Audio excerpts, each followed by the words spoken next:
ചെർപ്പളശ്ശേരി സാമൂഹിക ആരോഗ്യ കേന്ദ്രത്തിലെ ഒ.പി. നിരക്ക് വർധനവിനെതിരെ പ്രതിഷേധവുമായി യൂത്ത് കോൺഗ്രസ്. ഇന്ന് രാവിലെ ആശുപത്രിയിലെത്തിയ യൂത്ത് കോൺഗ്രസ് പ്രവർത്തകർ മെഡിക്കൽ ഓഫീസർക്ക് പണക്കിഴി നൽകിയാണ് പ്രതിഷേധിച്ചത്. ഒ.പി. ടിക്കറ്റ് നിരക്ക് 5 രൂപയിൽ നിന്ന് 10 രൂപയാക്കി വർദ്ധിപ്പിച്ചതിനെതിരെയായിരുന്നു പ്രതിഷേധം.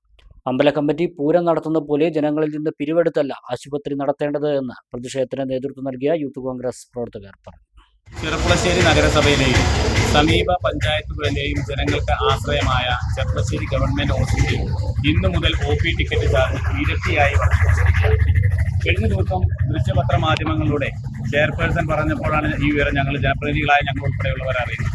ഹോസ്പിറ്റൽ മാനേജ്മെന്റ് കമ്മിറ്റി അത്തരമൊരു തീരുമാനമെടുത്തതിലുള്ള പ്രതിഷേധം ഇന്ന് മെഡിക്കൽ ഓഫീസറെ കണ്ട് മെഡിക്കൽ ഓഫീസർക്ക് ഇത് പിൻവലിക്കണമെന്ന് പറഞ്ഞ് നോട്ടീസ് നൽകുകയും ചെയർപേഴ്സൺ സൂചിപ്പിച്ചത് ആശുപത്രിയിലെ അടിസ്ഥാന സൗകര്യങ്ങൾ വർദ്ധിപ്പിക്കാനാണ് ഇത്തരം ഒരു വർധനവ് എന്നുള്ളതാണ്.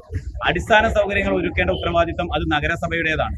ക്ഷേത്രാഘോഷ കമ്മിറ്റി നടത്തുന്നത് പോലെ ജനങ്ങളിൽ നിന്നും പിരിവെടുത്ത് പുനരുദ്ധാരണം നടത്തേണ്ട ഉത്തരവാദിത്തമല്ല നഗരസഭയ്ക്ക്. അതിന് ജനങ്ങളിൽ നിന്ന് പിരിവെടുക്കാൻ പാടില്ല എന്നുള്ളതാണ് യൂത്ത് കോൺഗ്രസ് നിലപാട് അറിയിച്ചുകൊണ്ട് ആ മെഡിക്കൽ ഓഫീസർക്ക് നോട്ടീസ് നൽകുകയും പണക്കിഴി നൽകി മെഡിക്കൽ ഓഫീസറെ ഈ പ്രതിഷേധം അറിയിക്കുകയും ഇത് എത്രയും പെട്ടെന്ന് പിൻവലിക്കണം എന്നാണ് ആവശ്യപ്പെട്ടുള്ളത്. ചെർപ്പളശ്ശേരിയിലെ ജനങ്ങൾ ആശുപത്രിയിൽ എത്താൻ ഇന്ന് വളരെയധികം ബുദ്ധിമുട്ടുകയാണ്. പുത്തനാക്കാവ് ബസ് സ്റ്റാൻഡിൽ ഇറങ്ങി 30 രൂപ കൊടുത്തു വേണം അവർ ആശുപത്രിയിൽ എത്താൻ. വീണ്ടും ഇവിടെ വരുമ്പോൾ പണം കൂടുതൽ വാങ്ങുന്ന നഗരസഭയുടെയും മാനേജ്മെന്റ് കമ്മിറ്റിയുടെയും ഒരു സമീപനം, ജനങ്ങളോടുള്ള ധിക്കാരപരമായ സമീപനത്തിൽ പ്രതിഷേധിച്ചുകൊണ്ടാണ് ഇന്ന് യൂത്ത് കോൺഗ്രസ് ഇത്തരമൊരു പ്രതിഷേധ സമരവുമായി ഇവിടെ